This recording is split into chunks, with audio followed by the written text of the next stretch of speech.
Continuamos con nuestra serie Comunes y Corrientes, revisando la vida de hombres y mujeres que, así como usted y como yo, han sido unos enseñados, otros exhortados, otros puestos a prueba por el Señor, pero están en las Escrituras y nos dejan ejemplo de cómo llevar una vida de fe, cómo llevar una vida que agrada al Señor. Y algunos, aunque con errores, como usted y como yo, han sabido arrepentirse y buscar la gracia de Dios. Hoy quiero comenzar contándoles que esta semana, más que nunca he visto en las redes sociales que la gente se está quejando mucho por la inseguridad, por la crisis económica. No sé cuántos han estado viendo las noticias, las redes sociales. La situación se agrava cada día más. Y en esta semana encontraba una queja en particular que decía, bueno, hay una institución que es la que dirige todo el tema del tránsito. Han creado un mancomunado, un acuerdo entre algunos poblados, Pedro Carbo, Lomas de Sargentillo, y no me acuerdo el otro más, Novol creo que es, y han puesto nuevos radares. Y un señor decía, la situación es complicada porque estos radares no tienen, son cámaras que están en la parte superior y no tienen visiblemente un letrero que diga la velocidad a la que vas, sino que están como escondidos. Entonces decía este señor, cuando me ponen la multa, yo no puedo ir a reclamar porque me llega 3 días después al mail y no puedo poner la queja, no puedo reclamar. Y decía, además no se puede pagar en otro lado, tengo que ir a pagar allá al municipio, yo solamente iba de paso. Y yo decía, ¿será esta semana pasada que fui a Canoa que uno de esos radares me puso una multa? Cuando vi esa queja dije, ¿y si me pusieron la multa, yo me quejo ahí con él? Entonces fui rápido, revisé la placa y efectivamente, la semana pasada que fui a Canoa, en la mañanita, ahí estaba clavada una multa, en Lomas de Sargentillo, algo así, ese sector. Y ahora sí, busca pagarla. Y efectivamente, era como el señor se quejaba, no se podía pagar por ningún lado. Pero por ahí encontrando en Twitter encontré que a través de una aplicación se puede pagar con tarjeta de crédito. Tuve que descargar la aplicación, hacer todo un trámite como 1 hora para poder pagarla desde el celular. Y se pagó. Ahora, yo digo, la gente que no tiene a Dios se queja de las autoridades, se queja ante los gobernantes, se queja en las redes sociales. Y los cristianos que deberíamos o siempre estamos llamados a depender y descansar en el Señor, ¿contra quién nos quejamos? ¿Ante quién exponemos nuestra queja? ¿Ante quién exponemos nuestra queja? Y yo decía, bueno, los cristianos, aunque no lo hagamos en redes sociales, cuando nosotros hablamos con Dios, muchas veces exponemos nuestras quejas delante del Señor. Señor, las cosas van mal, Señor, me está pasando esto, ¿por qué me pasa eso? Por lo general, a veces, aunque aceptamos lo que está pasando, a veces preguntamos mucho, ¿por qué, Señor? ¿Por qué a mí? Y los cristianos que oramos al Señor también nos quejamos. Yo decía, seré el único, seremos los únicos que nos quejamos delante de Dios. Y pues bueno, no. Y hoy vamos a estar viendo la vida de un hombre que cuando usted comienza a leer el libro que lleva el mismo nombre de este profeta, comienza quejándose. Yo quisiera que me acompañen al libro de Habacuc. Es uno de esos libros proféticos que muy poco abrimos o que tienen las páginas medias pegadas por allí. Búsquelo por favor en su Biblia, Habacuc. Y vamos a ver cómo este hombre, este profeta, se queja. Se queja delante de Dios. Por favor, acompáñeme a leer Habacuc 1, versículos de 2 al 4. Voy a leer en versión Nueva Traducción Viviente. Dice, ¿hasta cuándo debo pedir ayuda, oh Señor? Pero tú no escuchas. Hay violencia por todas partes. Clamo, pero tú no vienes a salvar. ¿Tendré siempre que ver estas maldades? ¿Por qué debo mirar tanta miseria? Donde quiera que mire veo destrucción y violencia. Estoy rodeado de gente que le encanta discutir y pelear. La ley se ha estancado. No hay justicia en los tribunales. Los perversos suman más que los justos, de manera que la justicia se ha corrompido. Que hay la primera queja de este hombre, Habacuc, y llama mucho la atención porque dice, Señor, tú no escuchas. En otras palabras le está diciendo, Señor, tú eres sordo. Y luego le dice, tú no vienes a salvar. En otras palabras está diciendo, Señor, tú eres indolente con nosotros. No eres misericordioso. Y finalmente dice, la ley se ha estancado y no hay justicia en los tribunales. Por otro lado, Señor, tú eres injusto y no permites que, si es que eres justo, tu justicia se aplique. Entonces, en esta queja vemos cómo este hombre, Habacuc, este profeta, comienza quejándose delante de Dios y reconociendo que cree él que tenemos a un Dios sordo, indolente e injusto. Y podríamos decir que este profeta acusa a Dios de esta manera, pero si vamos a la historia entenderíamos un poquito más por qué este profeta levanta esta queja delante del Señor. Este profeta vivía en los tiempos en los cuales el reino del sur, Judá, estaba pasando por momentos muy difíciles debido a que sus gobernantes habían permitido injusticias, habían permitido idolatría y los gobernantes no estaban haciendo lo recto delante del Señor. Habían dejado a un lado la Torá, que eran los mandamientos o el Antiguo Testamento que nosotros tenemos, parte de él, los primeros libros, y no estaban cumpliendo lo que Dios había dicho. Entonces este hombre se queja diciendo, ya mi nación no está haciendo lo correcto. Señor, ¿por qué no haces algo? ¿Por qué no haces algo frente a tanta injusticia? ¿Por qué te quedas callado y no haces algo, Señor? Y yo creo que muchos de nosotros pudiésemos identificarnos con este profeta. Muchas veces cuando vemos injusticia a nuestro alrededor. Lo que les comentaba hace un rato, yo decía, bueno, yo fui el que excedí los límites de velocidad y por lo cual debo estar multado, pero de alguna manera decía, ¿por qué, Señor, permites que esta gente tan ineficiente trabaje en estas instituciones y no hace más fácil la cuestión? Si cometí un error y tengo que pagar una multa, pero al menos que me dejen ir al banco a pagarla. No, no se puede. La ponen muy difícil. Y yo decía, es verdad. A veces cuando vemos injusticia a nuestro alrededor, en las personas que están cerca o aún en nuestra propia familia, nos quejamos delante de Dios, tal vez diciendo, Señor, algo está pasando, puedes ser muy misericordioso, muy justo, pero aquí yo no veo tu misericordia y tu justicia. Y esto es lo que este hombre estaba pasando. No es para menos. Estaba en una situación en la cual toda su nación se estaba corrompiendo cada vez más. Pero aquí viene la respuesta de Dios. ¿Cuál es la respuesta número 1 ante esta queja que pone Habacuc? Por favor, leamos Habacuc 1, versículos 5 al 6. Primero dice, el Señor respondió, observen las naciones, mírenlas y asómbrense, pues estoy haciendo algo en sus propios días, algo que no creerían, aun si alguien les dijera, estoy levantando a los babilonios, un pueblo cruel y violento, marcharán por todo el mundo y conquistarán otras tierras.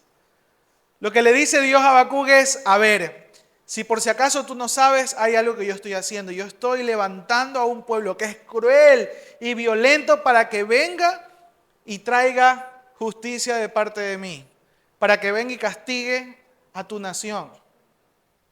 O sea, el hecho de que tú no veas que la injusticia se ha acabado y que las cosas siguen igual, no significa que Dios no está haciendo algo. Él dice, yo estoy haciendo algo, Dios dice, yo estoy haciendo algo y voy a levantar un pueblo que va a traer castigo y ese pueblo es el pueblo de Babilonia.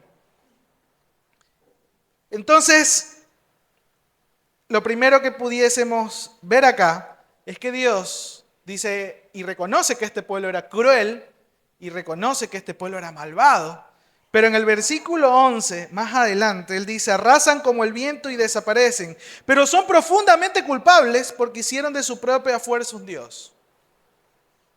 Y Dios reconoce que este no era un pueblo santo, no era un pueblo perfecto, no era un pueblo que era reconocido por ser un pueblo que adorara a Dios, sino que era un pueblo malvado y que Dios decidía usar a ese pueblo, a Babilonia, para ir y traer el juicio al pueblo de Israel. Pero Dios reconoce que son culpables y que ellos habían hecho de su propia fortaleza o fuerzas, su propio ejército, un Dios con D minúscula.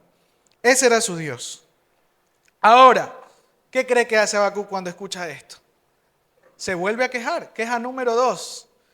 En Habacuc 1, versículos 2 y 13, Habacuc nuevamente le responde a Dios con una queja. Versículo 12 y versículo 13 dice: oh Señor mi Dios, santo mío, tú que eres eterno, no puede ser que estés planeando acabar con nosotros.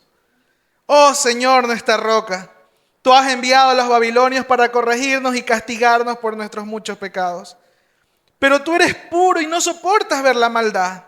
¿Serás indiferente ante la traición de ellos? ¿Guardarás silencio mientras los perversos se tragan a gente más justa que ellos?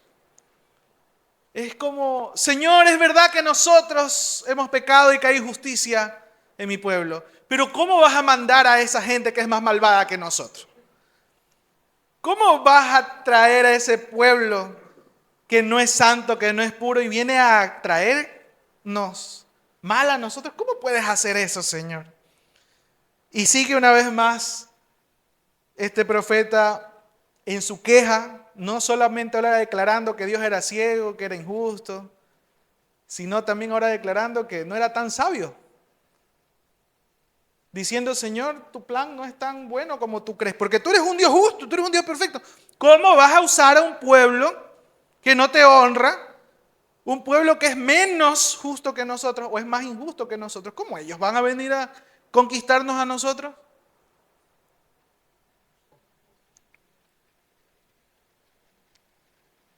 Y entonces el profeta en esta queja plantea que lo que Dios propone o lo que Dios le dice no es correcto porque ellos son más malos.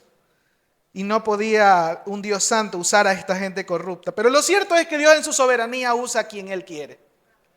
Lo cierto es que Dios en su palabra dice que no da por inocente al culpable. Y tal vez este profeta lo que quería era que restaurara al pueblo, pero sin dar castigo por lo malo que habían hecho. Y esta queja es muy semejante a la nuestra, cuando muchas veces nosotros vemos que otros, que no son tan justos como nosotros, prosperan y les va bien. A veces nosotros tenemos un jefe tal vez, que es medio perverso, medio malo, medio injusto, pero le va bien. Gana un buen sueldo, tiene carros, tiene casas, y uno dice, pero, ay, ¿cómo le puede ir tan bien? Y a uno que se esfuerza trabajando y que uno hace las cosas bien. O el dueño de la empresa, dice, ay, uno se esfuerza tanto trabajando para que vengan y saquen sus carrotes ahí de lujo, sus casotas, y ahí al final del año no hay utilidades, no hay nada. O cuando estamos en la universidad y conocimos a ese profesor machetero ahí o en el colegio, decimos, ay, tan reconocido que es, tantos títulos que tiene, si supiera cómo nos trata o lo injusto que puede ser muchas veces esa persona. ¿Por qué? O como le decía, ¿cuánto nos quejamos por Twitter o por redes sociales acerca de nuestros gobernantes? Tanto que nos exprimen con los impuestos que pagamos. Sin embargo, esta gente anda dándose lujos, viajando por otros países y ganan bien. Y hasta tienen pensiones vitalicias de toda su vida. Y uno se queja y dice, ¿cómo puede ser posible si esta gente que es tan perversa le vaya bien? Y a nosotros que somos hijos de Dios, somos tan buenos. Hacemos todo lo que Dios manda. Vamos el domingo a la iglesia, leemos la Biblia ahí de vez en cuando, pero la leemos. Ellos no leen nada y les va bien. ¿Por qué les va bien? ¿Por qué les va bien? ¿Por qué no puede ser? Entonces, no es tan diferente la queja de Habacuc a la queja que nosotros hoy en día podemos tener. Y no me diga que no se ha quejado así alguna vez. ¿Sabe por qué? Porque la condición de nuestros corazones, que es pecaminosa, siempre nos lleva a pensar de que nuestra justicia es mejor que la de otros o es mejor que la de Dios mismo. Y pensamos que Dios se equivoca cuando otro prospera y no nos prospera a nosotros. Pensamos que Dios se equivoca porque le da a otros una familia que nosotros anhelamos, pero a otros se la dio. O los que están solteros, dicen, uy, pero esa pareja que Dios le dio a ese. Y codiciamos muchas veces. Codiciamos en nuestro corazón. Y aún dentro de la iglesia, ¿por qué, Señor? Yo quisiera tener ese don para estar allá adelante y cantar, así como la hermana Mónica, así, todo bonito. Como la hermana Raquel, esa voz increíble. Y nos quejamos a veces estando en la iglesia, ¿por qué Dios no me da esa facilidad para tener ese don? que tienen otros. Yo quisiera enseñar como Raúl, me han dicho algunos. No está aquí Raúl. Y así a veces nos quejamos o nos asombramos cómo Dios le da a otros y no nos da a nosotros. Pero a veces el problema es que miramos con nuestros ojos pecaminosos y hacemos y vemos, tal vez o reconocemos que algo anda mal en él y no en mí, sino en él, en Dios. Ahora sí está identificándose un poquito con Habacuc, porque al principio era, este profeta quejón. Este no es el profeta llorón, este es el profeta quejón. Ay, ¿cómo puede ser posible este profeta? Hasta este capítulo el profeta quejón le ponemos. Yo, de verdad que si fuera el Espíritu Santo no hubiera dejado que escriban esto, porque... Quejón, ¿qué aprendo de la queja de este hombre? Pero vamos a ver la respuesta definitiva de Dios ante la segunda queja de Habacuc. Vamos a ver la respuesta de Dios en el capítulo 2, versículos 3 y 4. Dios le dice a Habacuc, esta visión es para un tiempo futuro. Describe el fin y este se cumplirá. Aunque parezca que demore en llegar, espera con paciencia, porque sin lugar a dudas sucederá. No se tardará. Mira a los orgullosos, confían en sí mismos y sus vidas están torcidas. Pero el justo vivirá por su fidelidad a Dios. Y comienza Dios a describir cómo es que Dios mira la injusticia. Y comienza Dios a decirle, mira, escribe en unas tablas lo que te voy a decir. Y escríbela porque esto que te voy a decir va a cumplirse. Pronto se va a cumplir. Escribe esta visión que te va a dar porque pronto se va a cumplir. Y es que yo no solamente es que voy a hacer justicia con Israel por haber pecado, sino que también lo haré con Babilonia y con todas las naciones que se han corrompido. ¿Y por qué se ha corrompido? Y comienza a reconocer. Porque llevan una economía injusta.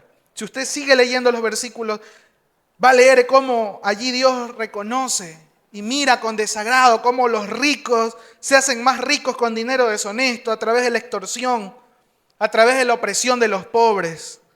Cómo hay personas que tratan a sus obreros o esclavos como animales. Cómo líderes irresponsables solo piensan en fiestas, en borracheras y en gastarse los recursos que son para servir al resto. Destruyendo incluso la propia naturaleza por avaricia. Y por último, Dios dice, yo no voy a tolerar la idolatría. Ay de aquellos, ay de aquellos. Cuidado, porque muchas veces nosotros elevamos falsos dioses y ponemos nuestra confianza en alguien que no es Jehová. En el capítulo 2, versículos 18 y 19 dice, ¿de qué sirve un ídolo tallado por hombres o una imagen fundida que te engaña? Qué necio es confiar en algo elaborado por tus propias manos, un Dios que ni siquiera puede hablar. ¿Qué aflicción te espera a ti que les dices a ídolos de madera, despierten y sálvennos? A imágenes de piedra mudas dices, levántense y enséñennos. ¿Podrá un ídolo decirte qué hacer? Aunque estén recubiertos de oro y plata, por dentro no tienen vida. Y esta no es la radiografía solo del pueblo judío, no es la radiografía de Babilonia, es la radiografía de las naciones que poco a poco van cayendo en una serie de actos que desagradan al Señor y se van corrompiendo. O aquí en nuestra nación, después de más de 2500 años, desde que más o menos fue escrito esto, no encontramos que hay opresión por parte de gente que tiene poder económico, no encontramos que hay gente y gobernantes que están beneficiándose de los impuestos y de la opresión que tienen las personas, no hay gente como nosotros, porque no solo es de gobernantes y de ricos, sino también de nosotros que muchas veces confiamos más en títulos, en cuentas bancarias, en posesiones, más que en Dios. Sí, esa es la radiografía del pueblo de Dios, del pueblo de Babilonia y también la radiografía de Ecuador y las naciones enteras que se corrompen por la maldad que hay en nuestros corazones. Y Dios dice, yo no voy a dar premio a estos que hacen esto. Yo voy a traer juicio. ¿Y cuál es nuestra esperanza ante esto? ¿Qué podemos hacer? Confiar en lo que dice el versículo 4 en el capítulo 2. Mira a los orgullosos, confían en sí mismos y sus vidas están torcidas, pero el justo vivirá por su fidelidad a Dios, dice en Nueva Traducción Viviente. El justo por la fe vivirá. ¿En la fe en quién? ¿La confianza en quién? La confianza en Dios. En un Dios que no es ciego como al principio tal vez piensa Habacuc. Porque al principio Habacuc reconoce y dice, Señor, es que no estás haciendo nada y mira la injusticia en la que vivimos. Pero Dios le dice, sí estoy haciendo algo y ya viene el castigo por lo que han hecho. Entonces no es tan ciego como Habacuc cree. Es que Señor no estás aplicando tu ley. Sí la voy a aplicar, porque mi ley está que va a haber un juicio contra aquellos que no cumplen los mandatos del Señor. Y voy a traer juicio. Y lo voy a traer como yo quiero, no como tú quieres, Habacuc. Y lo voy a traer a través de una nación que a mí me da la gana. La que yo quiero. No es la que tú quieres. No es el método que nosotros pensamos o queremos. Es como el Señor lo ordena y quiere. Es su voluntad. Es su soberanía la que está por encima de nuestra queja y de nuestros caprichos. Amén. Y Habacuc, después de escuchar esto y reconocer de que Dios iba a solucionar esta cuestión, pero que Él iba a permitir que el justo viva por la fe y que había una esperanza aún en medio de este castigo o de este juicio, Habacuc no tiene otra cosa sino dejar de quejarse y pasar de la queja a la alabanza. Si usted mira el último capítulo, el capítulo 3, se va a encontrar un Habacuc que deja a un lado la queja para comenzar a alabar al Señor.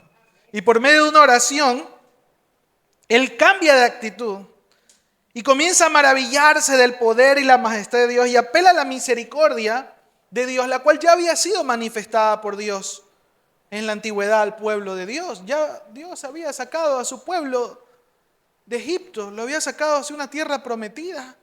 Dios ya había demostrado que estaba con ellos. Y en Habacuc 3:2 dice Habacuc, he oído todo acerca de ti, Señor. He oído todo acerca de ti, Señor. Estoy maravillado por tus hechos asombrosos. En este momento de profunda necesidad, ayúdanos otra vez como lo hiciste en el pasado. Y en tu enojo recuerda tu misericordia. La actitud de Habacuc cambia completamente cuando Dios le dice y le muestra lo que Él va a hacer. Y cómo Él sí es verdaderamente justo y recto. Y la actitud de Habacuc cambia y reconoce entonces que Dios tenía el poder para librarlos a ellos, para restituirlos, pero también Dios era misericordioso. Y el error que muchas veces cometemos es no solo desconocer lo que Dios es capaz de hacer hoy o mañana, sino olvidar lo que Dios ya ha hecho ayer. Yo a algunas personas les he escuchado un gran consejo, y es que muchas veces deberíamos escribir las peticiones que le hacemos al Señor. ¿Para qué escribir las peticiones que hacemos al Señor? Para que cuando Él responda, podamos ir a esa agenda o a ese cuaderno y podamos escribir cómo Él respondió ante esas peticiones. Y usted dice, ¿pero por qué escribir?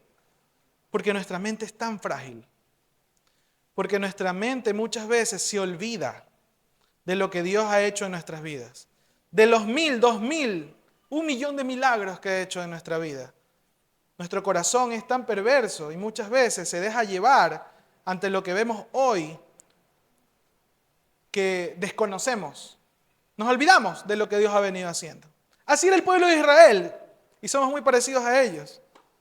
Dios les había demostrado tantas veces que estaba con ellos y ellos aún hoy se sentían que estaban solos y entonces comenzaban a levantar ídolos o comenzaban a exclamar y decir, yo quiero adorar, queremos adorar a ese ídolo de esa nación que está allá. Y se olvidaban lo que Dios había venido haciendo a lo largo de todos los años. Nosotros muchas veces nos parecemos a eso, tenemos ese error. El error más grande, como les digo, no es solamente no tener la confianza y la fe en Dios para el hoy y el mañana, sino que nos olvidamos de todo lo que Dios ya ha hecho en el pasado. Pero aun cuando nuestra mente es frágil, aun cuando nosotros tal vez no somos muy ordenados para tal vez llevar una lista de cómo Dios ha sido fiel durante tantos años, Dios sí nos ha dejado un testamento, nos ha dejado su palabra escrita. Y el Evangelio y las Escrituras declaran una sola cosa, y es que Dios permite que podamos ser limpios, salvados, nuevas criaturas a través de la fe en Cristo Jesús. Eso es lo que hablan las Escrituras, que hay esperanza. Y esto es lo que dice Habacuc al finalizar esta oración. Esto es lo que dice Habacuc cuando termina esta oración del versículo 16 hasta el 19. Dice Habacuc: al oír esto me estremecí por dentro, mis labios temblaron de miedo, se me doblaron las piernas, caí y temblé de terror. Esperaré en silencio el día venidero, cuando la catástrofe golpee al pueblo invasor. Aunque las higueras no florezcan y aunque no haya uvas en las vides, aunque se pierda la cosecha de oliva y los campos queden vacíos y no den fruto, aunque los rebaños mueran en los campos y los establos estén vacíos, aún así me alegraré en el Señor, me gozaré en el Dios de mi salvación. El Señor soberano es mi fuerza. Él da pie firme como el venado, capaz de pisar sobre las alturas. Ya entendí, Señor. Ya entendí, Señor. Ya entendí que tú eres un Dios justo, que tú eres un Dios poderoso. Y si usted lee toda la oración, Habacuc reconoce y dice: toda la tierra tiembla, las montañas tiemblan, todo te obedece, todos los pueblos están en tus manos. No hay nadie que se pueda oponer a tu voluntad, lo poderoso que eres tú. Y ya entiendo que aunque todo sea injusto a mi alrededor, aunque no haya nada, aunque haya escasez, aunque todo esté mal, yo tengo que gozarme en una sola verdad, en que tú eres mi Salvador, en que en ti hay esperanza. Y eso va a traer gozo.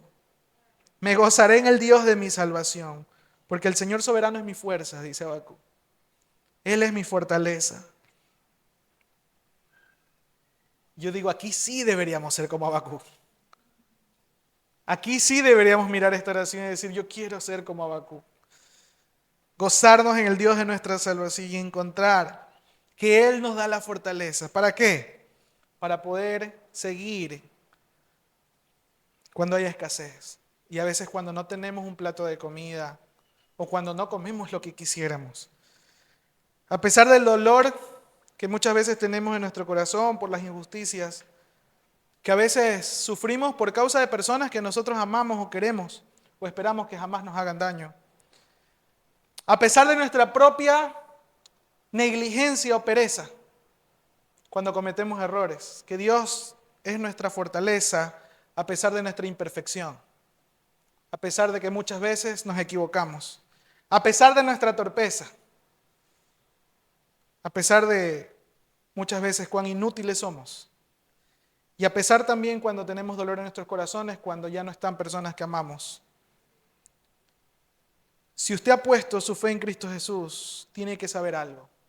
Él ya le dio la victoria en la cruz. Él ya venció la muerte en la cruz. Romanos 8, 37 al 39, no está en la pantalla. Romanos 8, 37 al 39 dice: claro que no. A pesar de todas estas cosas, nuestra victoria es absoluta por medio de Cristo, quien nos amó. Y estoy convencido de que nada podrá jamás separarnos del amor de Dios. Ni la muerte, ni la vida, ni ángeles, ni demonios, ni nuestros temores de hoy, ni nuestras preocupaciones de mañana, ni siquiera los poderes del infierno pueden separarnos del amor de Dios. Ningún poder en las alturas, ni en las profundidades, de hecho. Nada en toda la creación podrá jamás separarnos del amor de Dios que está revelado en Cristo Jesús, nuestro Señor. ¿Se entiende, hermano?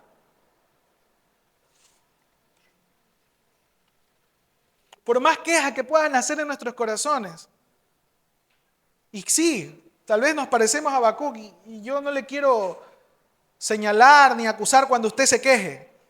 ¿Sabe qué es lo que está mal? Cuando nos quedamos en la queja y no reconocemos al Dios de nuestra salvación y no reconocemos que en Él podemos tener fuerzas para vencer la tentación, para vencer el mal momento, para vencer la adversidad.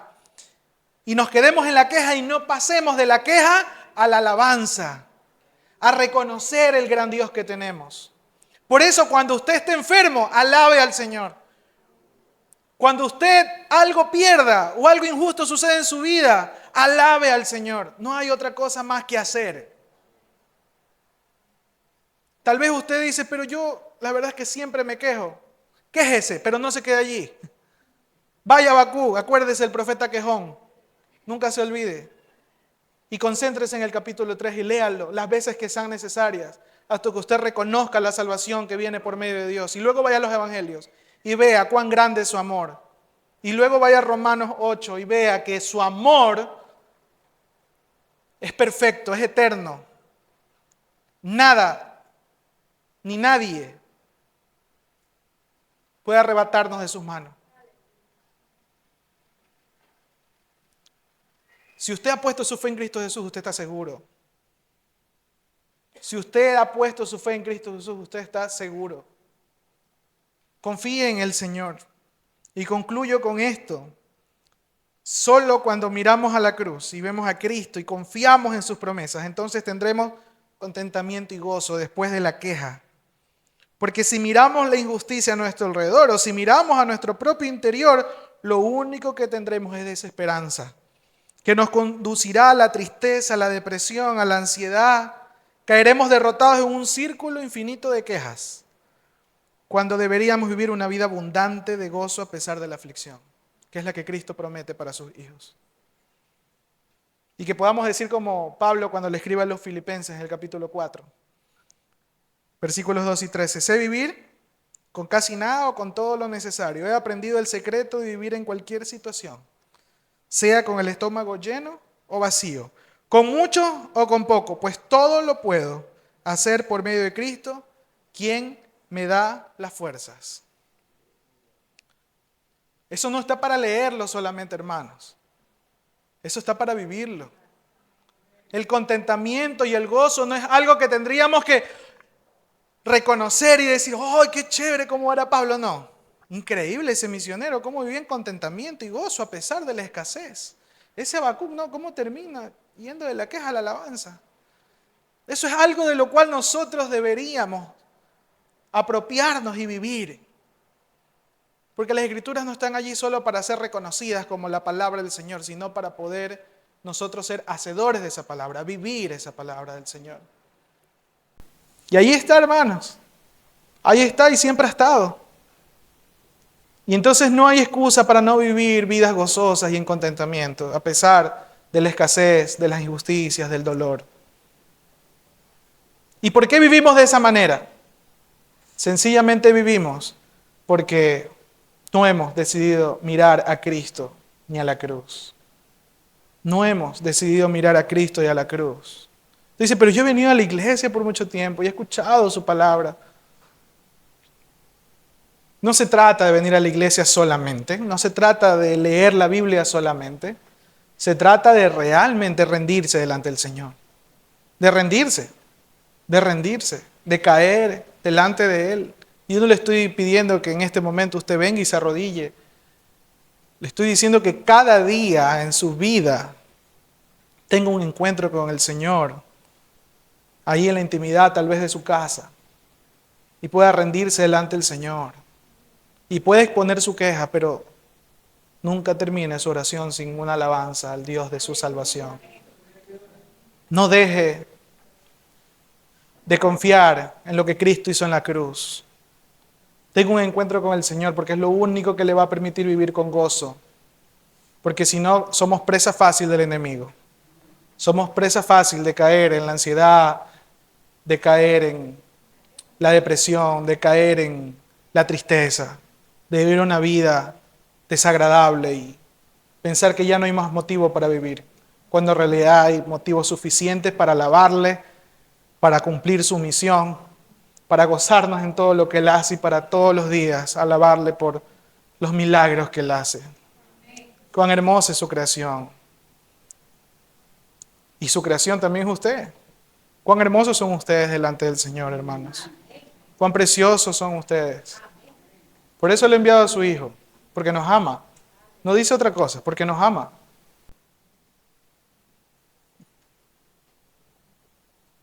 Dios nos ayuda, hermanos, a mirar más a Cristo y dejar de mirar más nuestro corazón, que se cree más justo que Dios, que vive quejándose, que vive constantemente creyendo que es mejor que otros, cuando en realidad al único que tenemos que imitar es a Cristo.